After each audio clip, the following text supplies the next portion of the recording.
नमस्कार, मैं उत्कर्ष सिंह और आज मेरे साथ मेरी मित्र सृष्टि श्रीवास्तव उपस्थित हैं। हम आपको बनारस की एक बहुत ही ऐतिहासिक स्थल के बारे में गहराई से जानकारी देने वाले हैं।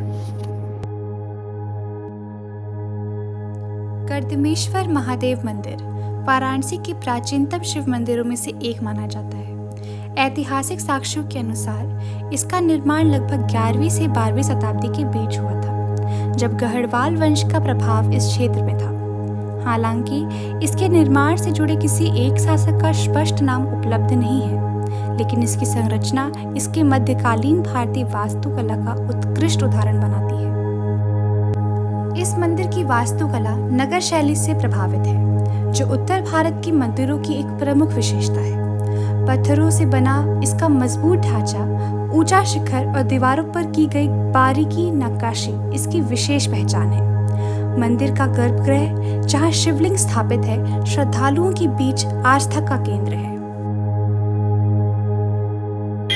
मेरा नाम सृष्टि श्रीवास्तव है। मैं महात्मा गांधी काशी विद्यापीठ की एक छात्रा हूँ। हमारे साथ इस मंदिर के पुजारी हैं। आपका नाम क्या है? जी, मेरा नाम है आनंद गिरी। हमारे साथ यहाँ मंदिर के पुजारी जी भी हैं, जो आगे की जानकारी हमें इस मंदिर के बारे में देंगे। देखिए, इस मंदिर का नाम है कर्दमेश्वर महादेव मंदिर और इस गांव का नाम है कंदवा पोखरा। मंदिर के ही नाम पर इस गांव का नाम पड़ा है कंदवा। और मंदिर की जानकारी में विशेष तौर पे ये बताया जाता है कि यहाँ पर मंदिर का निर्माण गढ़वाल के राजाओं के द्वारा किया गया है। और यहाँ पर जो तालाब देख रहे हैं आप लोग, ये तालाब, इस तालाब को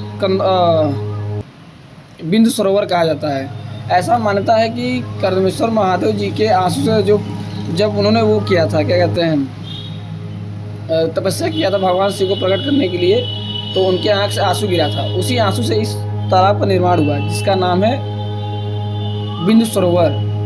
और ऐसा लोगों का मानता है कि इसमें स्नान करने से लोगों को चर्म रोग की समस्या भी नहीं होती है।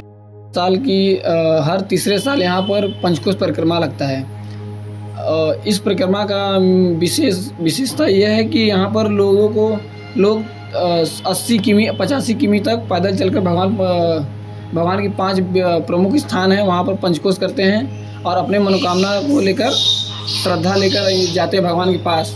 और इस पंचकोश परिक्रमा का शुरुआत हुआ, तब से आपको इसके बारे में हम जानकारी देते हैं। इसका परिक्रमा का शुरुआत हुआ जब रावण का वध किए भगवान श्री रामचंद्र जी, तब उन्हें ब्रह्म हत्या लगा हुआ था। ब्रह्म हत्या लगा हुआ, तो जिसका निवारण के लिए उन्होंने मुनि वशिष्ठ से उन्होंने इसकी किसे कहते हैं, क्या बताते हैं, गुरु वशिष्ठ से उन्होंने पूछा, वशिष्ठ इसका निवारण क्या है, मुझे जो ब्रह्म हत्या का दोष लगा हुआ है उसके निवारण के लिए मुझे क्या करना पड़ेगा।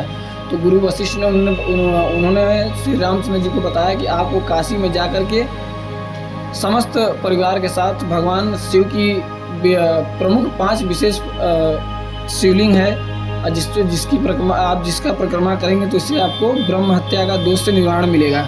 तो उसी ब्रह्म हत्या के दोष के निवारण के लिए भगवान श्री रामचंद्र जी ने यहाँ पर आकर के काशी में 5 परिक्रमा की थी। पहला प्रमुख ये परिक्रमा प्रारंभ आपका होता है मनकनका घाट से। मनकनका घाट से आप संकल्प लेंगे, संकल्प लेकर फिर यहाँ आते हैं। प्रथम पड़ाव कंदवा पोखरा, फिर दूसरा पड़ाव पड़ता है आपका भीमचंडी, फिर रामेश्वर, फिर कपिलधारा, फिर जौ विनायक। फिर आप जाएंगे गंगा किनारे से होते हुए मनकनका घाट जाएंगे, तो फिर आपको वहाँ पर से फिर संकल्प छुड़ाकर फिर अपने आप घर जाएंगे।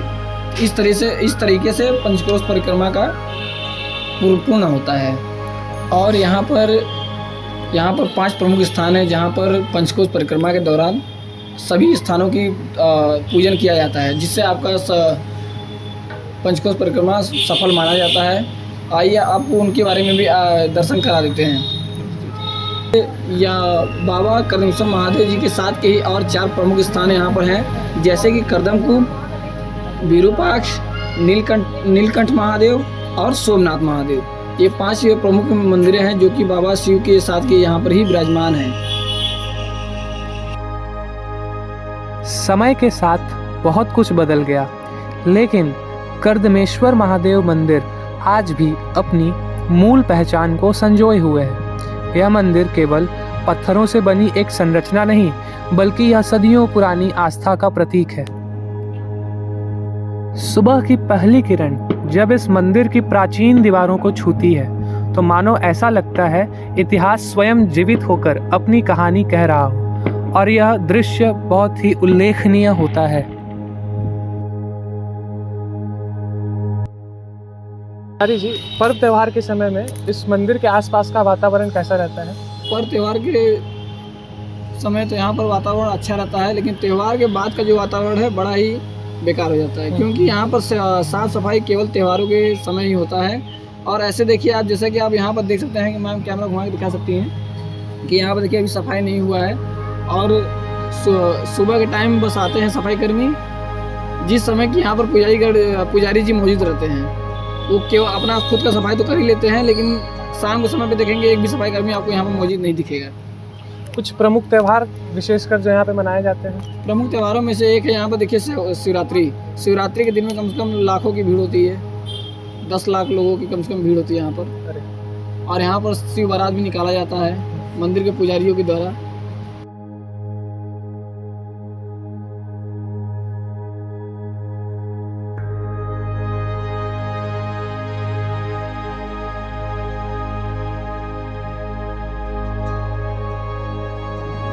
कंदवा पोखरा की शांत जलधारा इस स्थान को एक अनोखी सुंदरता प्रदान करती है। पानी में पड़ती मंदिर की परछाई मानो प्रकृति और आस्था के अद्भुत संगम को दर्शाती है।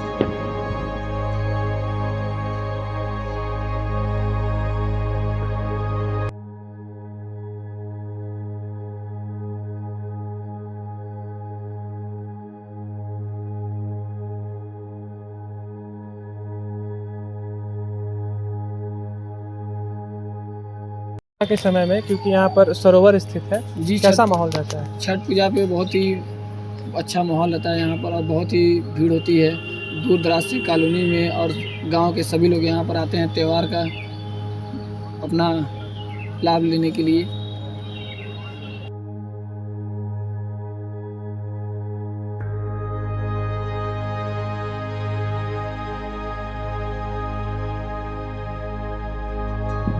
ऐसे मंदिर न केवल धार्मिक दृष्टि से महत्वपूर्ण होते हैं, बल्कि ये हमारी सांस्कृतिक विरासत को भी जीवित रखते हैं। यह हमें हमारे इतिहास, परंपराओं और जड़ों से जोड़ते हैं।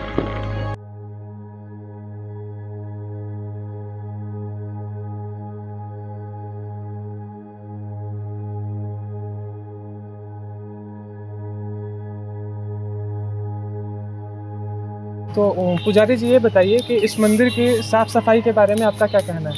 साफ सफाई की यहाँ पर सुबह के समय तो सफाई होती है, लेकिन शाम के समय में कोई भी सफाई कर्मी नहीं है, जिसकी वजह से यहाँ पर मंदिर की साफ सफाई की जिम्मेदारी मंदिर के पुजारी लोगों के ऊपर रहता है, और पुजारी लोग ही अपने पूरा करते हैं।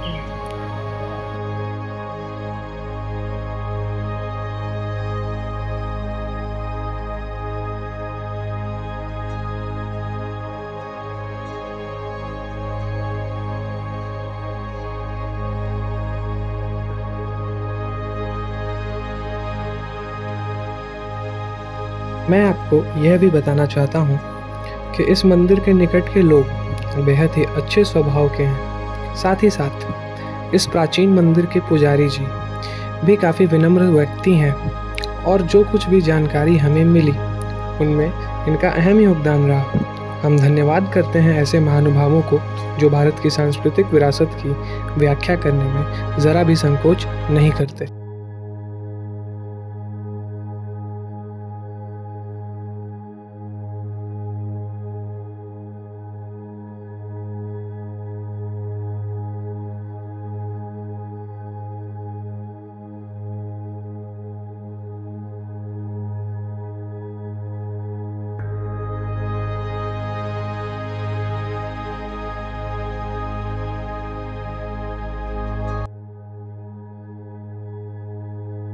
कर्दमेश्वर महादेव मंदिर और कंदवा पोखरा केवल एक ऐतिहासिक स्थल नहीं है, बल्कि हमारी सांस्कृतिक और धार्मिक पहचान का एक अहम हिस्सा भी है।